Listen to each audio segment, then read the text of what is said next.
Hello friends, welcome to my YouTube channel. आज मैं अभी आप लोग को सारे आईपीओ जितने भी एसएमई के आईपीओ चल रहे हैं उनके आपको जीएमपी में बतला दूंगा। और इसके बाद फिर मैं आप लोगों को जितने भी अलॉटमेंट आने वाले हैं उनका लिंक मैं बतला दूंगा कि कहाँ पे लिंक आने वाला है। क्योंकि जो हमारे जो प्रमुख दो लिंक होते हैं, लिंक इन टाइम और केफिन टेक, ये दोनों पे दो ही बस एक आईपीओ है जो कि लिंक इन टाइम पे आएंगे, बाकी दो अलग से साइट पे आएंगे। जो कि बहुत नए होंगे बहुत लोगों के लिए। इसलिए मैं वो चीज़ भी आप लोगों को बता दूंगा। चलिए इस वीडियो को स्टार्ट करते हैं, देखते हैं कि कौन कौन से आईपीओ हैं जिनके बारे में आप लोग को जानना ज़रूरी है। और मैं आप लोग को ये भी बतला दूंगा कि अगर आप जिनका अलॉटमेंट आ जाता है, अगर वो क्या सोचते हैं, लिस्टिंग गेन लेना सोचते हैं या लंबी रेस के लिए बनना चाहते हैं। चलिए वीडियो को स्टार्ट करते हैं। सबसे पहले हम लोग देखेंगे फेविनो लाइफ साइंस लिमिटेड पे। वीडियो को ज़रूर पूरा देखिएगा क्योंकि इसमें मैं सारा कवरेज लूँगा सारे आईपीओ का। फेविनो लाइफ साइंस लिमिटेड जो था, ये बेसिकली कंपनी जो थी वो आपको फार्मा से रिलेटेड कंपनी थी, जिसमें ये लोग मैन्युफैक्चर करते हैं, मार्केटिंग करते हैं, ट्रेडिंग करते हैं और रिसर्च करते हैं फार्मा से रिलेटेड। और ये कंपनी जो आई थी वो 31 दिसंबर से 5 जनवरी तक थी। इसकी अलॉटमेंट नहीं आई है, 10 जनवरी को आएगी। और ये इसकी लिस्टिंग 13 जनवरी को होगी। जो लोग सोच रहे हैं कि लंबे रेस के लिए बनना चाहे, तो मैं आपको बतला दूं कि कभी भी कोई भी अगर कंपनी पहली बार लिस्टिंग होती है तो हमेशा एक बात याद रखें कि कभी भी कंपनी में ना पैसा तभी लगाना चाहिए जब आपको पूरा फुल श्योरिटी हो कि इसके फंडामेंटल्स स्ट्रांग हो। अभी हम लोग कुछ नहीं कह सकते फेबिनो लाइफ साइंस के बारे में।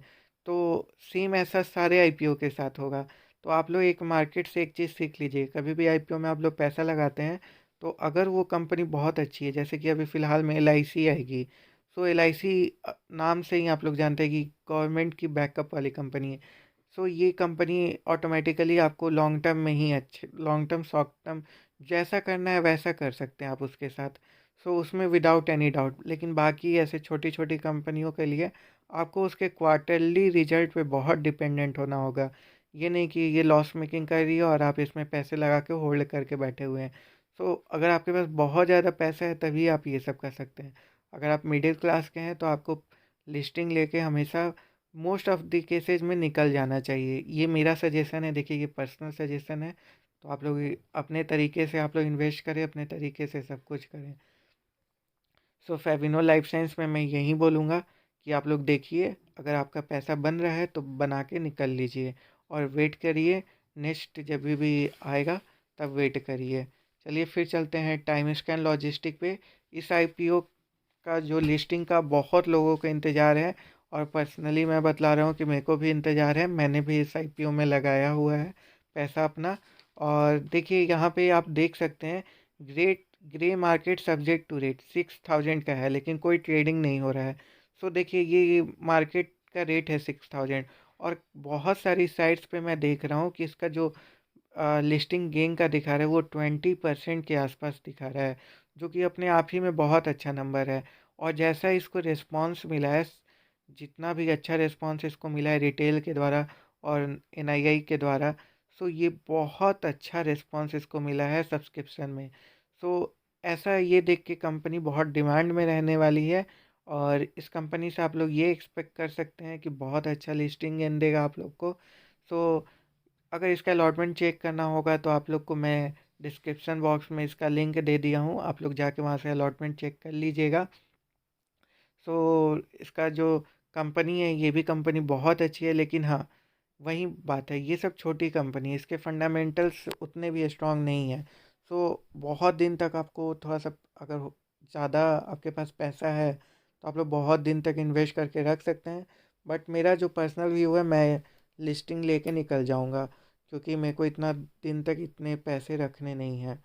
और फिर चलते हैं नेक्स्ट आईपीओ में जो कि चल रहा है। नेक्स्ट आईपीओ है एक्सटेंसिव एडुकेयर लिमिटेड पे। इस आईपीओ का अभी ग्रे मार्केट प्रीमियम नहीं है, दिखा भी नहीं रहा है क्योंकि कोई ट्रेडिंग ही नहीं हो रही है। और इस आईपीओ का भी अलॉटमेंट 7 जनवरी कल के दिन ही आने वाला था, बट आया नहीं। आप लोग एक्सपेक्ट कर सकते हैं कि आज के दिन आ जाए, लिंक्डइन टाइम पे इसका आएगा। और ये कंपनी स्किल डेवलपमेंट की कंपनी है, कोई ट्रेनिंग कराती है और इसकी ऑफिस वेस्ट बंगाल में है। सो मैंने इसमें पैसा नहीं लगाया हूँ ऑनेस्टली स्पीकिंग। सो मैं इससे कुछ ज़्यादा एक्सपेक्ट भी नहीं कर रहा हूँ। बट जिन्होंने लगाया है वो आप लोग अपना स्टेटस लिंक इन टाइम पे देख लें। और कोई भी आईपीओ को लॉस में बुकिंग ना करें। हमेशा याद रखें, कोई भी आईपीओ को लॉस में बुकिंग ना करें। एक शेयर मार्केट का सबसे बड़ा रूल यही है कि देखिए, पैसा उसी के पास आता है जो थोड़ा पेशेंस रखता है, और पैसा उसी का जाता है शेयर मार्केट में, डूब जाता है जिसके पास पेशेंस नहीं होता है। सो ये सब चीज़ें ध्यान में रखें। फिर चलते हैं एबी कॉर्डस्पिन इंडिया लिमिटेड पे। सो इसकी अलॉटमेंट 6 को आने वाली थी, अभी तक नहीं आई है। तो जब तक मैं वीडियो बना रहा हूँ तब तो नहीं आई थी। तो आप लोग चेक कर लेना, इसका भी लिंक मैं अपने डिस्क्रिप्शन बॉक्स में दे दूँगा। तो आप लोग जाके वहाँ से चेक कर लेना। और जहाँ तक इसकी लिस्टिंग स्ट्रैटेजी की बात करूँ, तो ये 11 जनवरी को लिस्ट होगा। तो मैं फिर से बताना चाहूँगा कि पर्सनली मैं क्या सोचता हूँ। मैं लिस्टिंग गेन लेके निकलना सोचूंगा। सो ये मेरा पर्सनल रीज़न है। आप लोग जैसा चाहें आप लोग वैसा कर सकते हैं, लेकिन this is only for the education purpose. तो आप लोग स्टडी पर्पस के लिए रख सकते हैं। और इसका जो बिजनेस है वो फैब्रिक का बिजनेस है।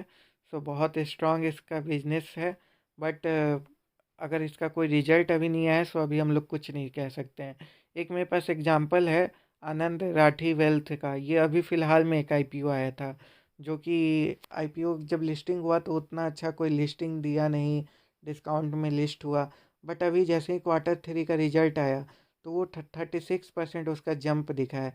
सो वैसे शेयर में आपको इंटरेस्ट होना चाहिए जो कि अपना रिजल्ट दिखाए। सो रिजल्ट दिखाए, सो अब उसका शेयर प्राइस थोड़ा अप जाएगा और फिर आप उससे उम्मीद कर सकते हैं। सो ऐसे शेयर पे आप लोग को ध्यान में रखना चाहिए।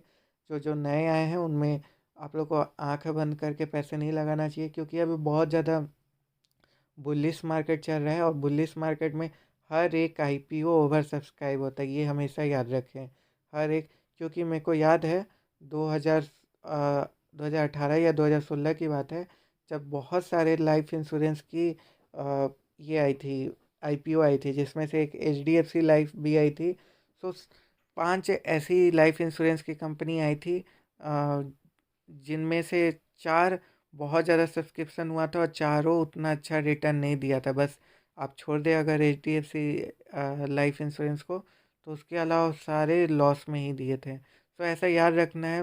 बुलिश मार्केट का ट्रेंड चल रहा है, चलेगा तो भी आंख बंद करके मत लगाइएगा, क्योंकि कंपनी का सबसे मेन चीज़ होता है उसका फंडामेंटल। हमेशा फंडामेंटल को ध्यान में रख के ही पैसे लगाएं। और ये जितने भी 4 आईपीओ के बारे में मैं बताया हूँ, 4 आईपीओ का लिंक आप लोग अलॉटमेंट लिंक मेरे डिस्क्रिप्शन बॉक्स में देख लीजिए।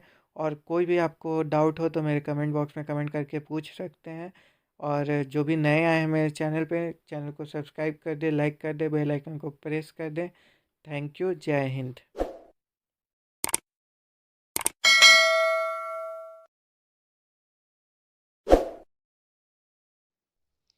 Hello everyone, welcome to my channel. So my channel is all about the stock market update.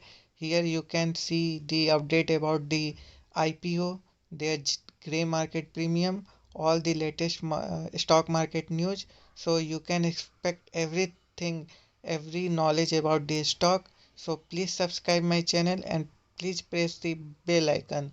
Thank you. Keep watching.